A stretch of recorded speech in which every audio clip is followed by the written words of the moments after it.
അസ്സലാമു അലൈക്കും വറഹ്മത്തുള്ളാഹി വബറകാതുഹു. പ്രിയമുള്ള സുഹൃത്തുക്കളെ, സഹോദരങ്ങളെ, നിമിഷപ്രിയ വിഷയത്തിൽ ജവാദ് മുസ്തഫാവി എന്ന് പറയുന്ന ഒരു മുസ്ലിയാരും സുനിത ദേവദാസും തമ്മിൽ നടന്ന ഒരു ഇൻ്റർവ്യൂ സുനിത ദേവദാസ് അവരുടെ ചാനലിൽ പ്രസിദ്ധീകരിച്ചത് കാണുകയുണ്ടായി. നിമിഷപ്രിയയുടെ വിഷയം ചർച്ച ചെയ്തുകൊണ്ടിരിക്കുന്നതിനിടയിൽ വളരെ നൈസായി ഈ ജവാദ് മുസ്തഫാവി എന്ന് പറയുന്ന മുസ്ലിയാർ സലഫികളെ തെറ്റിദ്ധരിപ്പിക്കുന്നുണ്ട്. സലഫികളുടെ പേരിൽ കളവുകൾ പറയുന്നുണ്ട്. അവരെ കരിവാരി തേക്കാൻ വളരെ വിദഗ്ധമായ നിലയ്ക്ക് ഈ മുസ്ലിയാർ ശ്രമിച്ചുകൊണ്ടിരിക്കുന്നു.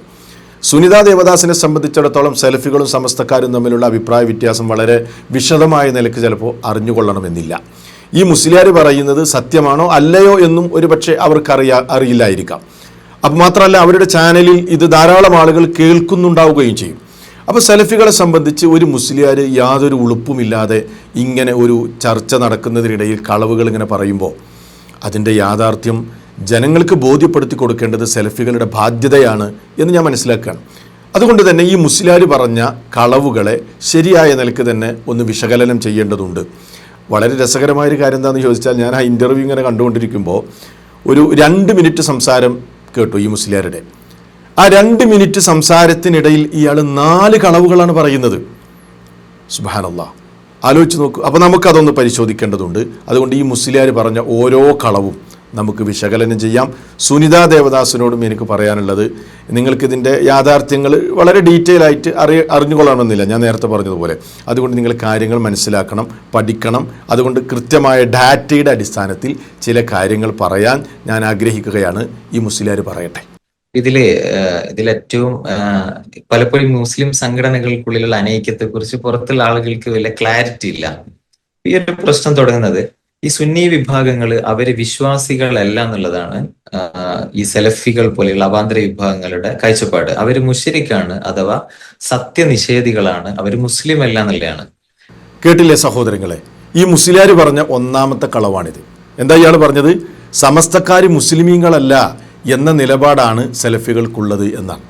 എന്തിനാണ് മുസ്ലിയാരെ സുനിത ദേവദാസിന് ഇതിനൊക്കെ സംബന്ധിച്ച് വിശദമായ കാഴ്ചപ്പാടില്ല എന്ന് വിചാരിച്ച് നിങ്ങളിങ്ങനെ കളവ് പറയുന്നത്? അവരുടെ ചാനലിലൂടെ എത്രയോ ആളുകൾ ഇത് കാണുന്നില്ലേ? സലഫികൾ ഇവിടെ പറയുന്നുണ്ടോ സമസ്തക്കാർ മുസ്ലിങ്ങളല്ല, മുസ്ലിം സൊസൈറ്റിയിൽ അവരെ ഉൾപ്പെടുത്താൻ പറ്റില്ല എന്ന വാദം സലഫികൾക്കുണ്ടോ? ഒരിക്കലുമില്ല. മറിച്ച് സലഫികൾ പറയുന്നത് എന്താണ്? സമസ്ത വിഭാഗങ്ങൾക്ക് ഇസ്ലാമിക വിശ്വാസ വിഷയങ്ങളിൽ, പ്രത്യേകിച്ച് തൗഹീദിൻ്റെ കാര്യത്തിലും അതേപോലെ തന്നെ അനുഷ്ഠാന വിഷയങ്ങളിലുമൊക്കെ പല ഗുരുതരമായ പിഴവുകളും സംഭവിച്ചിട്ടുണ്ട്. ഇസ്ലാമിക പ്രമാണങ്ങളിൽ നിന്ന് വ്യതിചലനം സംഭവിച്ചിട്ടുണ്ട്. അത് നിങ്ങൾ തിരുത്തണം. എന്നിട്ട് ഇസ്ലാമിൻ്റെ ശരിയായ വിശ്വാസ കാര്യങ്ങൾ നിങ്ങൾ ഉൾക്കൊള്ളണം എന്ന് ഞങ്ങൾ ഇവിടെ പ്രബോധനം ചെയ്യാറുണ്ട്, ഉണർത്താറുണ്ട്. അത് നിങ്ങളുടെ കൂട്ടത്തിൽ പല ആളുകൾക്കും ബോധ്യപ്പെട്ട വിഷയമാണ്. നിങ്ങളിൽ നിന്ന് പല മുസ്ലിയാക്കന്മാരും അത് മനസ്സിലാക്കി സലഫി പ്രസ്ഥാനങ്ങളിലേക്ക് വന്നിട്ടുമുണ്ട്. ഇപ്പോഴും പലർക്കും അത് ബോധ്യവുമുണ്ട്. ഇപ്പോൾ നിങ്ങളുടെ കൂട്ടത്തിൽ നിൽക്കുന്ന തന്നെ പല ആളുകൾക്കും അത് അറിയുകയും ചെയ്യാം. ഈ ഒരു ആശയപരമായ ചർച്ചകൾ മുസ്ലിങ്ങൾക്കിടയിൽ അതല്ലെങ്കിൽ കേരളത്തിൽ നടക്കുന്നു എന്നതല്ലാതെ നിങ്ങൾ മുസ്ലിങ്ങളല്ല എന്നൊക്കെ ഞങ്ങൾ പ്രചരിപ്പിക്കുന്നു എന്നൊക്കെ നിങ്ങൾ എന്തിനാണ് ഇങ്ങനെ കളവ് പറയുന്നത്? അപ്പോൾ ഒന്നാമത്തെ കളവാണത്. രണ്ടാമത് ഇയാൾ പറയാണ് ഈ സലഫികൾ എന്ന് പറയുന്നത് ഇസ്ലാമിലെ അവാന്തര വിഭാഗങ്ങളിൽപ്പെട്ട ആളുകളാണ് എന്ന്. അതും കളവാണ്.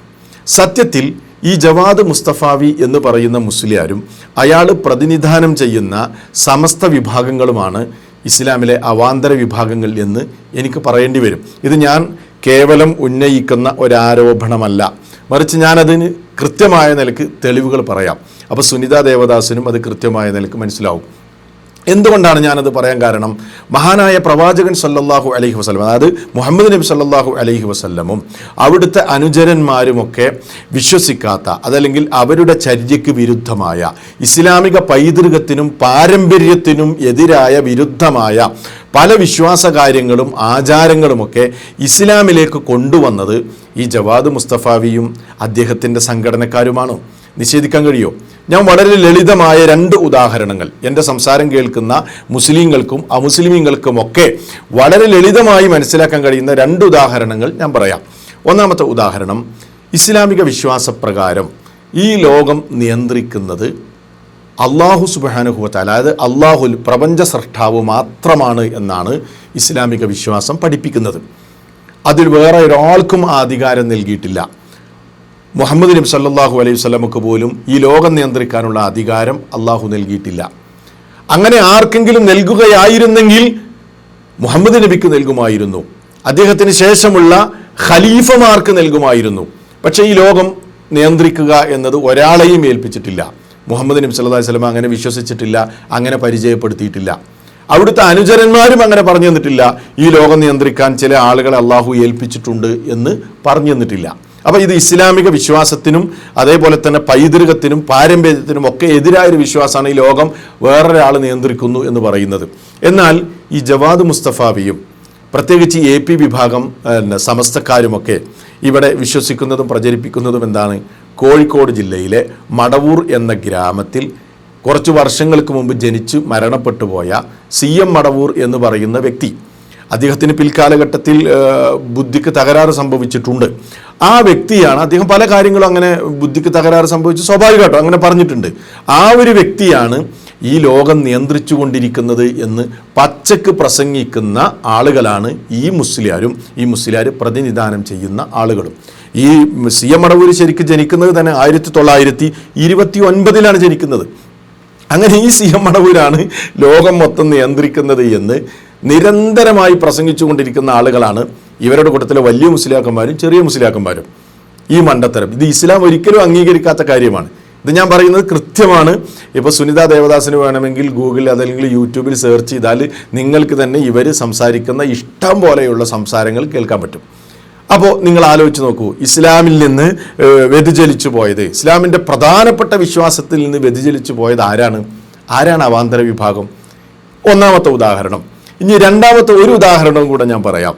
ഇസ്ലാമിക വിശ്വാസപ്രകാരം ഒരു മനുഷ്യൻ എവിടെ നിന്ന് വിളിച്ചാലും എപ്പോൾ വിളിച്ചാലും ആ വിളി കേട്ട് അയാളുടെ പ്രാർത്ഥനയ്ക്കും വിളിക്കുമൊക്കെ ഉത്തരം ചെയ്യാൻ കഴിയുന്നത് ഈ ലോകത്തിൻ്റെ സൃഷ്ടാവായ പ്രപഞ്ചനാഥൻ മാത്രമാണ് എന്നാണ് വിശുദ്ധ ഖുർആനും പ്രവാചകചര്യയും പഠിപ്പിക്കുന്നത്.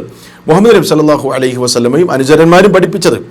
അതല്ലാതെ വേറൊരാൾക്കും ഇങ്ങനെ വിളിച്ചാൽ വിളി കേട്ട് ഉത്തരം ചെയ്യാൻ കഴിയുമെന്ന് പ്രവാചകനോ അനുചരന്മാരോ ഉത്തമ തലമുറക്കാരോ ആരും പഠിപ്പിച്ചിട്ടില്ല. എന്നാൽ ഈ ജവാദ് മുസ്തഫാവിയും അദ്ദേഹത്തിൻ്റെ സംഘടനക്കാരും പ്രചരിപ്പിക്കുന്നത് എന്താണ്? കുറച്ച് വർഷങ്ങൾക്ക് മുമ്പ് അതല്ലെങ്കിൽ നൂറ്റാണ്ടുകൾക്ക് മുമ്പ് ഇവിടെ ജനിച്ചു മരണപ്പെട്ടു പോയ പലരും ഇവർ വിളിച്ചു കഴിഞ്ഞാൽ വിളിപ്പുറത്ത് അത് കേൾക്കുകയും ഉത്തരം ചെയ്യുകയും ചെയ്യാൻ അവർക്ക് കഴിയുമെന്ന് വിശ്വസിക്കുന്നവരാണ് ഇവർ. ഞാൻ വെറുതെ പറയുന്നതല്ല. ഒരു എക്സാമ്പിൾ പറയുകയാണെങ്കിൽ ഇവർ വളരെ ആദരവോടുകൂടെ കൊണ്ട് നടക്കുന്ന ഈ മുഹിയുദ്ദീൻ മാലയുണ്ട്. അതായത് മുഹിയുദ്ദീൻ ഷെയ്ഖ് വളരെ പ്രസിദ്ധനായൊരു പണ്ഡിതനായിരുന്നു.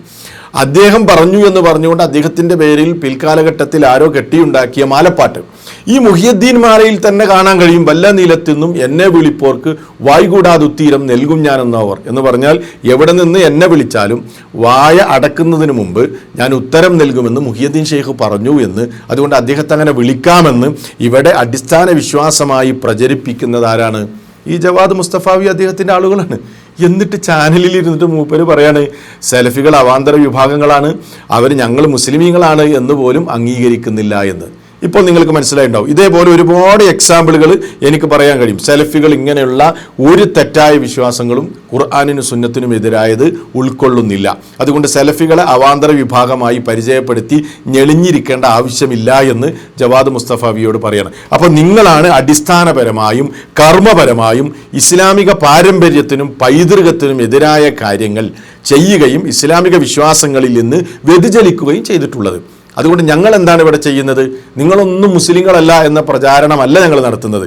നിങ്ങൾ ഈ വ്യതിചലനമൊക്കെ മാറ്റി ഖുർആനിലേക്കും സുന്നത്തിലേക്കും തിരിച്ചു വന്ന് ശരിയായ മുസ്ലിങ്ങളായി മുന്നോട്ട് പോകണം എന്ന് ഞങ്ങൾ പറയാറുണ്ട് എന്നതല്ലാതെ നിങ്ങളാരും മുസ്ലിങ്ങളല്ല, ഇസ്ലാമിക സൊസൈറ്റിയിൽപ്പെട്ടവരല്ല, മുസ്ലിം സമുദായത്തിൽപ്പെട്ടവരല്ല എന്നൊന്നും ഞങ്ങൾ പ്രചരിപ്പിക്കാറില്ല. അതുകൊണ്ട് ഈ നിലയ്ക്കുള്ള കളവുകൾ വില പോകുകയില്ല എന്ന് താങ്കളോട് വളരെ വിനീതമായി ഓർമ്മപ്പെടുത്തുകയാണ്.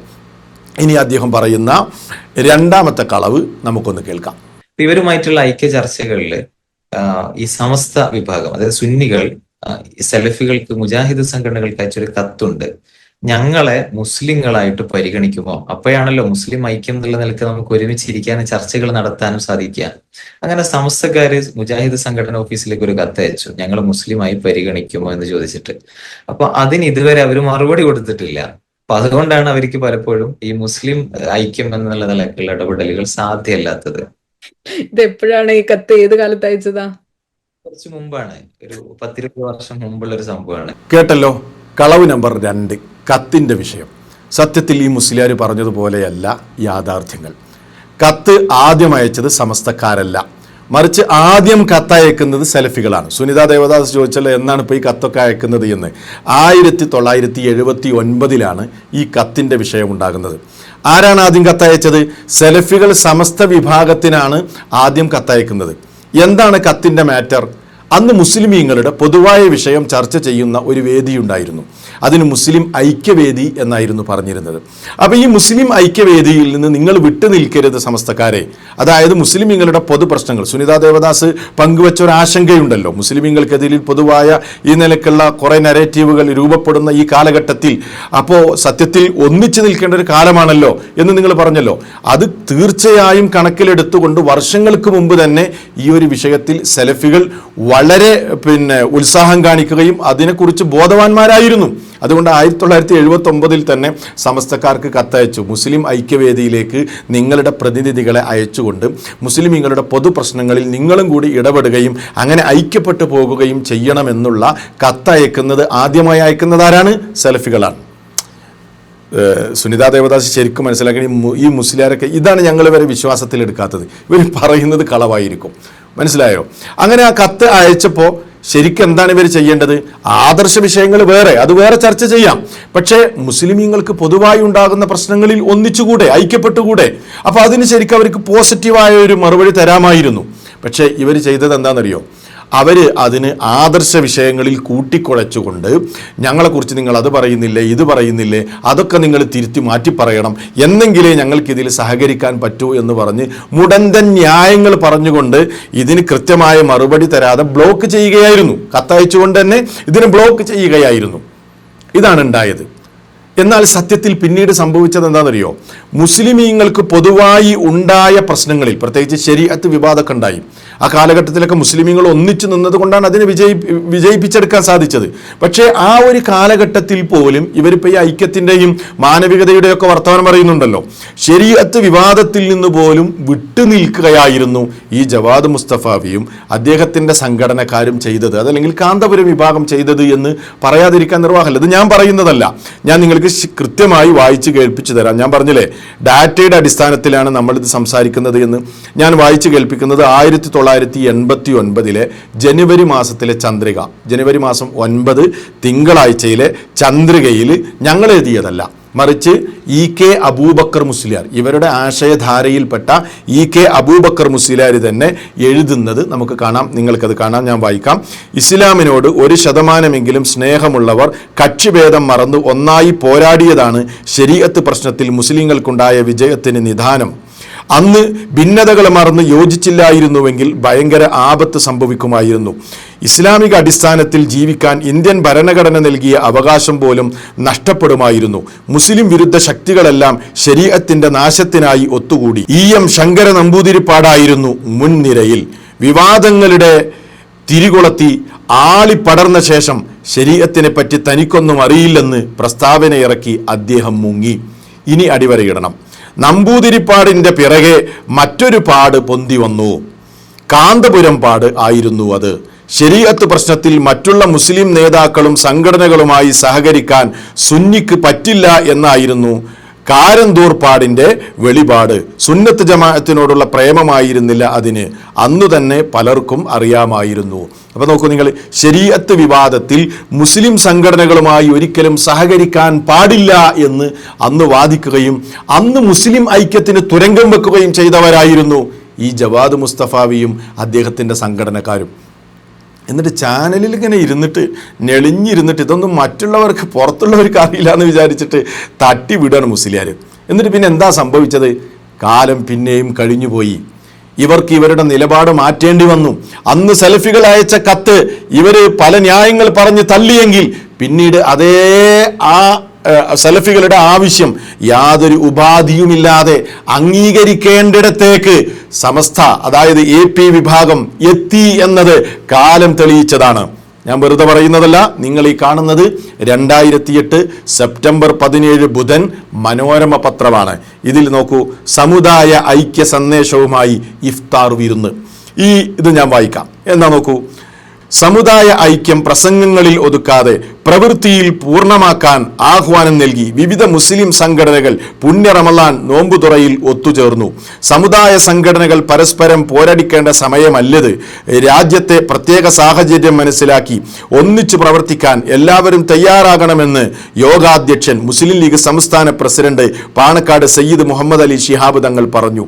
ന്യൂനപക്ഷ സംരക്ഷണത്തിന് ഒറ്റക്കെട്ടായി നിൽക്കണമെന്നും അദ്ദേഹം ആവശ്യപ്പെട്ടു. അപ്പോൾ ഇഫ്താർ വിരുന്നാണ്, സമുദായ ഐക്യത്തിനുള്ള ഇഫ്താർ വിരുന്നാണ്. ഈ ഇഫ്താർ വിരുന്നിൽ ആരൊക്കെ പങ്കെടുത്തിട്ടുണ്ട്? ഈ ഇഫ്താർ വിരുന്നിൽ KNM, അതായത് സലഫി സംഘടനകളുടെ പ്രതിനിധികൾ അതിൽ പങ്കെടുത്തിട്ടുണ്ട്. TP അബ്ദുള്ള കോയ മദനി, അതുപോലെ തന്നെ EK വിഭാഗത്തിന്റെ പ്രതിനിധികൾ ചെറുശ്ശേരി സൈനുദ്ദീൻ മുസ്ലിയാർ ഇതിൽ പങ്കെടുത്തിട്ടുണ്ട്. AP വിഭാഗത്തിന്റെ പ്രതിനിധികൾ ഇതിൽ പങ്കെടുത്തിട്ടുണ്ട്. നോക്കൂ നിങ്ങൾ, പാടില്ല എന്ന് പറഞ്ഞവർ പിന്നീട് അവർ തന്നെ അത് അംഗീകരിക്കുന്ന ഒരവസ്ഥയിലേക്ക് എത്തി. ഇനി ഒറ്റ കാര്യം കൂടി ഞാൻ വായിച്ച് കേൾപ്പിച്ചു തരാം. ഇവരുടെ തന്നെ സിറാജിൽ ഐക്യത്തിന്റെ പ്രാധാന്യം പറഞ്ഞുകൊണ്ട് AP അബൂബക്കർ മുസ്ലിയാർ പ്രസംഗിച്ചത് നമുക്ക് കാണാൻ കഴിയും. ഇതാ സിറാജാണ് നിങ്ങൾ കാണുന്നത്. 2007 നവംബർ 6 ചൊവ്വാഴ്ചയിലെ സിറാജ് പത്രം. ഇതാ കേട്ടോളി, കൊണ്ടോട്ടി.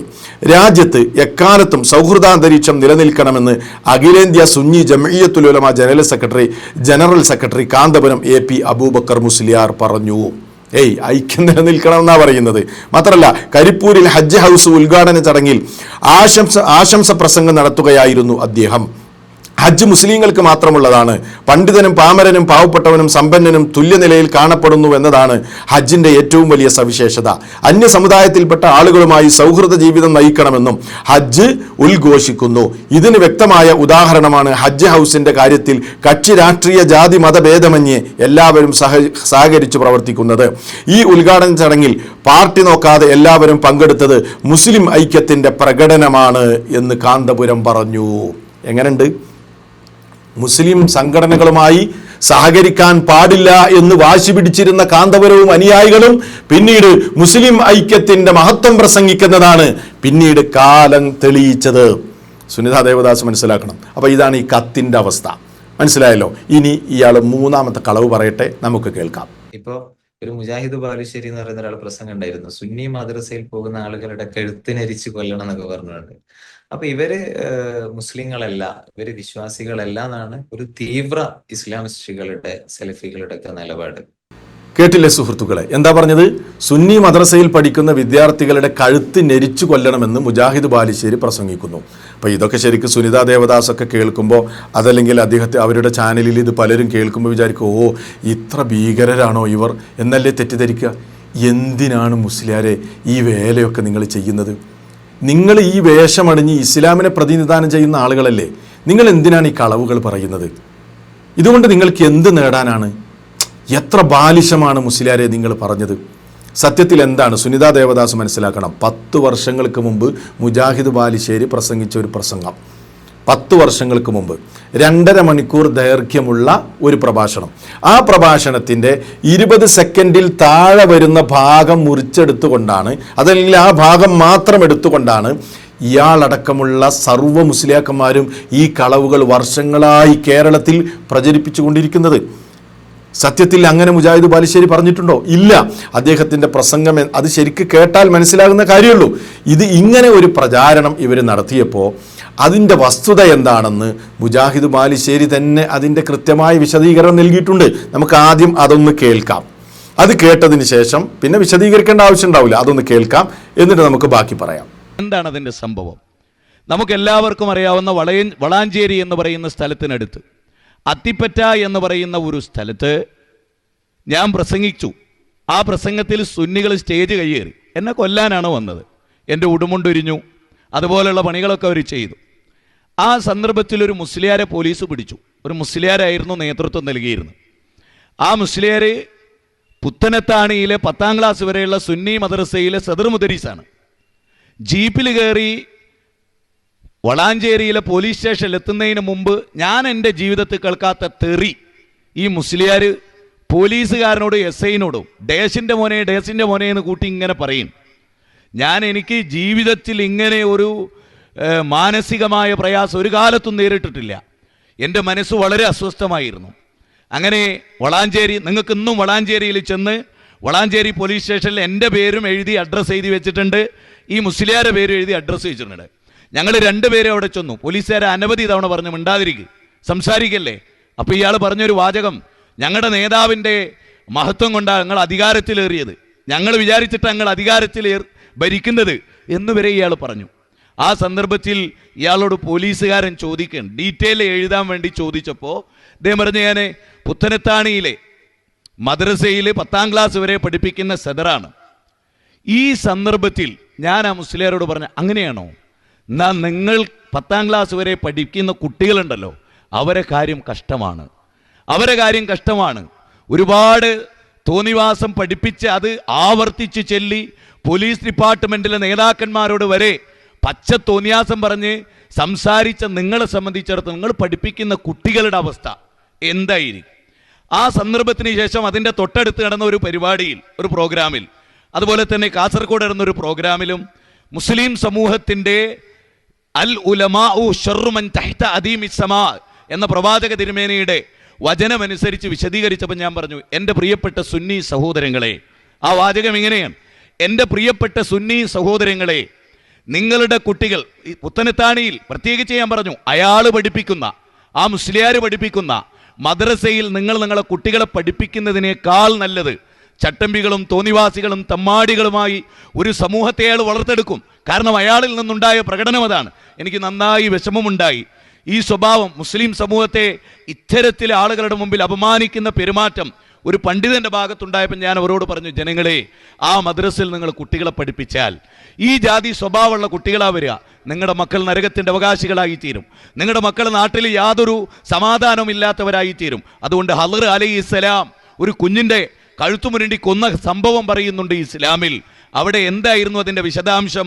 ആ വിശദാംശം പറഞ്ഞുകൊണ്ട് ഞാൻ പറയാണ്, ആ കുഞ്ഞു കാരണം മാതാപിതാക്കളും നരകത്ത് പോകാൻ പാടില്ല, ആ കുട്ടികളും പോകാൻ പാടില്ല.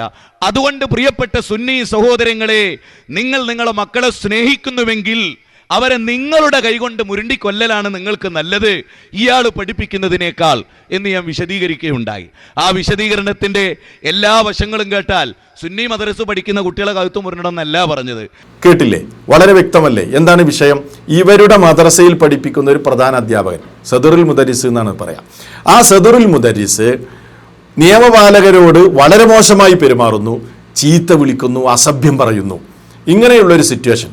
അപ്പോൾ മുജാഹിദ് ബാലുശ്ശേരി അയാളെക്കുറിച്ച് പറയാണ്, ഇയാളൊക്കെ മദ്രസയിൽ പഠിക്കുന്ന വിദ്യാർത്ഥികൾ, ഇയാളെ കീഴിൽ പഠിക്കുന്ന വിദ്യാർത്ഥികൾ എങ്ങനെ ധാർമ്മിക ബോധമുള്ളവരായി വളരും? ഇയാളെപ്പോലെ ഈ കൂതറ സ്വഭാവം ഇയാളുടെ ശിഷ്യന്മാർക്കും ഉണ്ടാവില്ലേ? ഇയാളാണോ പഠിപ്പിക്കുന്നത്? എന്ത് യോഗ്യതയാണ് ഇയാൾക്കൊക്കെ പഠിപ്പിക്കാൻ? അപ്പോൾ ഇയാളെപ്പോലെയുള്ള ആളുകൾ പഠിപ്പിക്കുന്ന വിദ്യാർത്ഥികളുടെ അവസ്ഥ എത്രമാത്രം കഷ്ടമാണ്. അതിലേറെ നല്ലത് ആ കുട്ടികളെ കഴുത്തിനെരിച്ച് കൊല്ലലാണ് എന്ന് പറഞ്ഞാൽ കുട്ടികളെ കൊല്ലണം എന്നാണ് അതിൻ്റെ അർത്ഥം. നമ്മളൊരു ഉപമയിലൂടെ പറയൂലേ, അതല്ലേ അതിൽ നിന്ന് മനസ്സിലാകുക? അതിൻ്റെ ഗൗരവം സൂചിപ്പിക്കാൻ വേണ്ടി ഒരു ഉപമയിലൂടെ പറയില്ലേ? അങ്ങനെ ഇതേ സമാനമായി എത്രയോ ഉപമകൾ നമ്മൾ പറയാറുണ്ട്. അതിലേറെ നല്ലത് മരിക്കലാണ് എന്നൊക്കെ നമ്മൾ പറയില്ലേ? ചിലപ്പോൾ നമ്മൾ പറയാം അതിലേറെ നല്ലത് എന്നെയാണ് കൊല്ലലാണ് എന്നൊക്കെ നമ്മൾ പറയില്ലേ? ഇങ്ങനെ ഇയാളുടെ ഈ ഒരു ദുസ്വഭാവത്തിൻ്റെ ഭീകരാവസ്ഥ പഠിപ്പിക്കാൻ വേണ്ടി, പറയാൻ വേണ്ടി അദ്ദേഹം സ്വീകരിച്ചൊരു ഉപമയാണ്. അത് ആ വാചകം മാത്രം ഇങ്ങോട്ട് കട്ട് ചെയ്ത് എടുത്തു കൊണ്ടുവന്നിട്ട് പറയാണ്, സുന്നി മദ്രസയിൽ പഠിക്കുന്ന വിദ്യാർത്ഥികളുടെ കഴുത്ത് ഞെരിച്ചു കൊല്ലാൻ മുജാഹിദ് ബാലുശ്ശേരി പറഞ്ഞു. ഇതൊക്കെ ഇങ്ങനെയൊക്കെ പറയാവോ? ഇതിലൊക്കെ എന്തെങ്കിലും സത്യത്തിൻ്റെ വസ്തുത ഉണ്ടോ? അപ്പോൾ അതാ ഞാൻ പറഞ്ഞത്, കളവ് ഒരു നിലക്കുള്ള ഡാറ്റ ഇല്ലാതെ ഇയാൾ പറയാണ്. ഇയാളുടെ അടുത്ത കളവ് കേൾക്കാം. പ്രശ്നം വെച്ചാൽ ഈ സുന്നികളെ ആത്മീയത എന്ന് പറയുന്നത് അത് വളരെ വിശാലമായ ഒരു മാനവിക പക്ഷത്തു നിന്നുള്ള ഒന്നാണ് സുന്നികൾ, സൂഫികൾ പ്രചരിപ്പിക്കുന്നത്. അപ്പൊ അതിനെ ഉൾക്കൊള്ളണമെങ്കിൽ അക്ഷരവായന നടത്തുന്ന ആളുകൾക്ക്, ആത്മീയത എന്നുള്ളത് കേവലം ഈ ടെക്സ്റ്റുകളിൽ നിന്നുള്ള അക്ഷരവായന നടത്തുന്ന ആളുകൾക്ക് ഈ വിശാലമായ മാനവിക മൂല്യങ്ങൾ ഉയർത്തിപ്പിടിക്കുന്ന മതത്തിന്റെ വിശാല സങ്കല്പങ്ങൾ ഉൾക്കൊള്ളാൻ കഴിയാത്തതിന്റെ ഒരു പ്രശ്നം കൂടിയാണ്. കേട്ടില്ലേ എന്താണ് പറഞ്ഞത്? ബഹുരസാണ്. സൂഫികൾ മാനവിക പക്ഷത്താണ് നിലകൊള്ളുന്നത്, എന്നാൽ സലഫികൾ മാനവിക പക്ഷത്തല്ല എന്നാണ് ഈ മുസ്ലിയാർ പറഞ്ഞു പോരുന്നത്. ഹേയ്, ഇയാൾ പറഞ്ഞത് കളവാണ് എന്ന് ഞാൻ പറയുന്നു. സലഫികളാണ് ഇവിടെ സമാധാന പ്രബോധനം നടത്തുന്നത്, സലഫികളാണ് സമാധാനത്തിൻ്റെ വാദികൾ. ഇത് ഞാൻ എൻ്റെ ഒരു അവകാശവാദമല്ല, സുനിതാ ദേവദാസ് മനസ്സിലാക്കണം. ഇയാൾ പല സംഗതികളും മറച്ചു വെച്ചുകൊണ്ടാണ് ഈ പറയുന്നത്. തെളിവുകൾ ഞാൻ തരാം. ഇപ്പോൾ ഇയാൾ പറയുന്നല്ലോ സൂഫികൾ മാനവിക പക്ഷത്താണ് എന്നല്ലേ പറയുന്നത്. എങ്കിൽ കേരളത്തിൽ സൂഫികളെ പ്രതിനിധാനം ചെയ്യുന്നത് ആരാ? ഇയാളുടെ നേതാവ് AP അബൂബക്കർ മുസ്ലിയാർ, കാന്തപുരം അല്ലേ? ഈ കാന്തപുരത്തിൻ്റെ ശിഷ്യൻ എഴുതിയ ഒരു പുസ്തകം, ഒരുപാട് പുസ്തകങ്ങളുണ്ട് കേട്ടോ, ഒരൊറ്റ പുസ്തകം ഞാൻ ഇതര മതസ്ഥരോട് ഇവരുടെ സമീപന രീതി, മാനവിക പക്ഷാണല്ലോ പറയുന്നത്, ഇതര മതസ്ഥരോട് ഇവരുടെ സമീപന രീതി എന്താണ് എന്ന് മനസ്സിലാക്കാൻ. ശരിക്കും ഈ കാലഘട്ടത്തിൽ ഇത് പറയേണ്ടതല്ല കേട്ടോ, പറയണമെന്ന് വിശ്വസിക്കുന്ന ആളല്ല ഞാൻ, പറയാൻ പാടില്ല എന്ന് വിശ്വസിക്കുന്ന ആളാണ്. പക്ഷേ എന്താ ചെയ്യുക, നിങ്ങളെ ചാനലിലൊക്കെ കയറിയിരുന്ന് ഇങ്ങനെ കളവ് പറഞ്ഞ് എത്രയോ ആളുകൾ ഇത് തെറ്റിദ്ധരിക്കൂലേ? സങ്കടമുണ്ട്, കരിവാരിത്തേക്കാണ്. അപ്പോൾ ഇവരുടെ മാനവിക പക്ഷം എന്താണെന്നൊന്ന് മനസ്സിലാക്കണമല്ലോ. ഇത് ഹുസൈൻ രണ്ടത്താണി എഴുതിയ പുസ്തകമാണ്, അറിയപ്പെടാത്ത ഇന്ത്യ. പൂങ്കാവനം ബുക്സാണ് പ്രസിദ്ധീകരിച്ചിട്ടുള്ളത്. ഈ പുസ്തകത്തിൻ്റെ ഞാൻ പറയാം, പുസ്തകത്തിൻ്റെ പേജ് നമ്പർ ഞാൻ പറയാം, 286 പേജ്, 287 പേജ്. ഈ 2 പേജുകളിലും ഇതര മതസ്ഥരോട് ഇവരുടെ സമീപനം എഴുതുകയാണ് കേട്ടോ. ഇസ്ലാമേതര മതങ്ങളെ, പ്രത്യേകിച്ചും ഹിന്ദു മതത്തെ ശത്രുവായി തന്നെ കാണണമെന്നാണ് സർഹിന്ദിയുടെ അഭിപ്രായം. സർഹിന്ദി എന്ന് പറയുന്ന ഇവരുടെ ഒരു ആചാര്യനെ പരിചയപ്പെടുത്തുമ്പോൾ അയാളുടെ സ്വഭാവം പരിചയപ്പെടുത്തുകയാണ്, അതായത് പുസ്തകമായിട്ട് പ്രചരിപ്പിക്കുകയാണ്. എന്താണ്? ഇസ്ലാമേതര മതങ്ങളെ, പ്രത്യേകിച്ച് ഹിന്ദു മതത്തെ ശത്രുവായി തന്നെ കാണണം. ഇസ്ലാമിന് അങ്ങനെ ഒരു സമീപനമില്ല കേട്ടോ, മനസ്സിലാക്കണം. അവരെ ആദരിക്കേണ്ട കാര്യമില്ലെന്നാണ് അദ്ദേഹം പറയുന്നത്. സിഖ് ഗുരു അർജുനനെ വധിച്ചത് ഇസ്ലാമിൻ്റെ വിജയമായി അദ്ദേഹം കാണുന്നു. സർവശക്തിയും ഉപയോഗിച്ച് മുഹമ്മദ് നബിയുടെ ശത്രുക്കളെ, ഹിന്ദുക്കളെ എതിർക്കണം. നോക്ക് നിങ്ങൾ പറയുന്നത്, അവരുടെ ചെത്തിമിനുക്കിയതും മിനുക്കാത്തതുമായ വിഗ്രഹങ്ങളെ കഴിയും വിധം അപമാനിക്കണം. മുഗൾ ഭരണത്തിൽ നിന്ന് ഹിന്ദുക്കളെ ഒഴിവാക്കാനും സർഹിന്ദി പ്രേരണ ചെലുത്തിയിരുന്നു. ഇവരുടെ പുസ്തകത്തിൽ നിഷേധിക്കാൻ നിങ്ങൾക്ക് കഴിയോ? കുടുംബപരമായും സർഹിന്ദിക്ക് ഹിന്ദുക്കളോട് ദേഷ്യമായിരുന്നു. ഹിന്ദുക്കളുടെ അഭ്യർത്ഥന പ്രകാരമാണ് തൻ്റെ ഭാര്യപിതാവ് ഹാജി സുൽത്താൻ താനേശ്വരിയെ അക്ബർ ചക്രവർത്തി തൂക്കിക്കൊന്നത്. ഇതിപ്പോൾ ഒരു പുസ്തകത്തിൽ, ഇതിലൊരുപാടുണ്ട്, ഇതേപോലുള്ള ഒരുപാട് വാചകങ്ങളുണ്ട്. നോക്കൂ നിങ്ങൾ. എന്നിട്ട് പറയാണ്, ഞെളിഞ്ഞിരുന്ന് പറയാണ് ജവാദ് മുസ്തഫാവി, ഞങ്ങൾ മാനവിക പക്ഷത്താണ്, നിങ്ങൾ എഴുതിയത് ഇസ്ലാമുമായി ബന്ധപ്പെട്ട കാര്യമാണ്. ഇസ്ലാം എത്ര സഹവർത്തിത്വത്തിൻ്റെ മതമാണ്. ഇസ്ലാം എന്താ പറയുന്നത്? നിങ്ങളുടെ വീടുകളിൽ നിന്ന് നിങ്ങൾ ആട്ടിപ്പുറത്താക്കാത്ത, മതകാര്യത്തിൽ നിങ്ങളോട് ശത്രുതയ്ക്ക് വരാത്തവരോട് നിങ്ങൾ നീതി പാലിക്കണം, അവർക്ക് നന്മ ചെയ്യണം, പുണ്യം ചെയ്യണം എന്ന് പഠിപ്പിച്ച മതമാണ് ഇസ്ലാം. എന്നിട്ട് ഇവരെഴുതുന്നത് കണ്ടോ? ഇവരാ മാനവിക പക്ഷം. മാത്രമല്ല എത്രയോ വായിക്കാനുണ്ട്, ഞാൻ വായിക്കുന്നില്ല. പക്ഷേ ഈ കാലഘട്ടത്തിൽ ഇതൊന്നും വായിക്കുന്നത് ശരിയല്ല എന്ന് മനസ്സിലാക്കുന്ന ഒരാളാണ് ഞാൻ. എന്തിനേറെ ഞാൻ ഒരൊറ്റ കാര്യം കൂടെ പറയാം. ഇപ്പോൾ ഈ കാന്തപുരം AP അബൂബക്കർ മുസ്ലിയാരുണ്ടല്ലോ, ഇവരും ഇവരുടെ അനുയായികളും ഇവരുടെ വിശ്വാസങ്ങൾ അംഗീകരിക്കാത്ത ഇതര മുസ്ലിം സംഘടനകളോടുള്ള ഇവരുടെ സമീപനം എന്താ? വലിയ മാനവിക പക്ഷം പ്രസംഗിക്കുന്നുണ്ടല്ലോ. എന്താ അവരുടെ സമീപനം? അവർക്ക് വെള്ളം കൊടുക്കാൻ പാടില്ല, അവരുടെ കൂട്ടത്തിലെ രോഗികളെ കാണരുത്, മരിച്ചാൽ നിങ്ങൾ പോകരുത്. ഈ മതേതര ഇന്ത്യയിൽ ഇവർ പ്രചരിപ്പിക്കുന്നതാണിത്. സുനിത ദേവദാസ് ഗൂഗിളിൽ സെർച്ച് ചെയ്താൽ ഇവരുടെ ഈ വായാടികളായ പ്രാസംഗികന്മാരുടെ പ്രസംഗം ഇഷ്ടം പോലെ കാണാൻ കഴിയും. ഇവരുടെ CM അടവൂർ ഞാൻ നേരത്തെ പറഞ്ഞില്ലേ, അയാൾ ഒരു ബസ് കയറിയപ്പോൾ അമുസ്ലിമാണ് ഡ്രൈവർ എന്നുള്ളത് കൊണ്ട് ഇറങ്ങിപ്പോയ ആളാണ്. മനസ്സിലാക്കണം, മാനവിക പക്ഷാണ് സൂഫികളെ. മുജാഹിദുകളെ കാണാൻ പാടില്ല, അവരുടെ രോഗ സന്ദർശനം നടത്താൻ പാടില്ല, മിണ്ടാൻ പാടില്ല, വെള്ളം കൊടുക്കാൻ പാടില്ല, ചിരിക്കാൻ പാടില്ല എന്ന് പറഞ്ഞ ആളുകളാണ് ഇവര്. ക്ലിപ്പുകളുണ്ട്, ഞാൻ കാണിക്കുന്നില്ല. എന്തിനാണ് അതൊക്കെ കാണിക്കുന്നത്? എന്നിട്ട് മാനവിക പക്ഷം പ്രസംഗിക്കുകയാണ്. അപ്പോൾ ഇതൊക്കെ പറയുന്നത് കളവുകളാണ്. അപ്പോൾ അതുകൊണ്ട് സുനിത ദേവദാസിനോടും അവരെ കേൾക്കുന്നവരോടൊക്കെ എനിക്ക് പറയാനുള്ളത് എന്താ അറിയോ? ഇതുകൊണ്ടാണ് ഈ നിമിഷപ്രിയ വിഷയത്തിൽ കാന്തപുരം ഇടപെട്ടതുകൊണ്ട്, അദ്ദേഹത്തോടുള്ള വിരോധം കൊണ്ടല്ല. അദ്ദേഹവും അദ്ദേഹത്തിൻ്റെ അനുയായികളും പല കളവുകളും നടത്തി സമുദായത്തെ വഞ്ചിച്ചിട്ടുണ്ട്. അതുകൊണ്ട് അദ്ദേഹത്തിൻ്റെ ഇടപെടലിൽ സംശയാസ്പദമായ പല കാര്യങ്ങളുണ്ട് എന്ന് ഞങ്ങൾക്ക് മനസ്സിലായത് കൊണ്ടാണ് ആ വിഷയം ഞങ്ങൾ പറഞ്ഞത്. അതല്ലാതെ ആരോടെങ്കിലും പക തീർക്കാനല്ല. അപ്പോൾ അതിൻ്റെ വിശദാംശങ്ങൾ വഴി അറിയാം. അപ്പോൾ ഇതാണ് ഇയാൾ പറഞ്ഞ 4 കളവുകൾ. ഞാനിപ്പോൾ അതിലേക്ക് പോകുന്നില്ല. ഈ വസ്തുത നിങ്ങളെല്ലാവരും മനസ്സിലാക്കണം. കാരണം ഇത് ആക്രമിക്കപ്പെട്ടത് കൊണ്ട് പറയട്ടോ, വേറൊന്നും കൊണ്ടല്ല. പറയാതിരിക്കാൻ വയ്യ. കാരണം ഇങ്ങനെ അമുസ്ലിങ്ങളെ വരെ തെറ്റിദ്ധരിപ്പിക്കുമ്പോൾ നമുക്ക് പറയേണ്ടതുണ്ടല്ലോ. അതുകൊണ്ട് കാര്യങ്ങൾ കൃത്യമായി നിങ്ങൾക്ക് മനസ്സിലാക്കണം എന്ന് വിനീതമായി എല്ലാവരോടും ആവശ്യപ്പെടുകയാണ്.